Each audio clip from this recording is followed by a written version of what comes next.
Hello guys, তোমরা সবাই কেমন রয়েছো? আর আজকে আমি চলে এসেছি পূজার একটি অনেক সুন্দর হ্যান্ডমেড জুয়েলারি কালেকশন নিয়ে।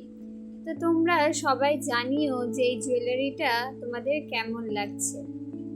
আমরা অনেকে অষ্টমীতে কিন্তু লাল সাদা শাড়ি পরে অঞ্জলি দিয়ে থাকি।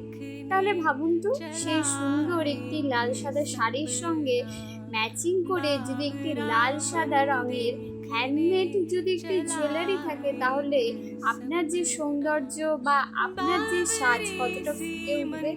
তার জন্যই আমি জুয়েলারিটা বানাচ্ছি, যেটি আপনারা বাড়িতে খুব সহজেই বানিয়ে নিতে পারবেন। এবং আপনারা যদি আমার থেকে সেটি বানিয়ে নিতে চান, তাহলে আমার সাথে কন্ট্যাক্ট করুন। আর অবশ্যই জানাতে কিন্তু ভুলবেন না যে জুয়েলারিটা কেমন হয়েছে। আজকের জন্য এইটুকুই। আর এর পরবর্তীতে কি ধরনের জুয়েলারি মেকিং ভিডিও আপনারা দেখতে চান, তা কিন্তু অবশ্যই জানাতে ভুলবেন না। আজকের জন্য এইটুকুই, টাটা।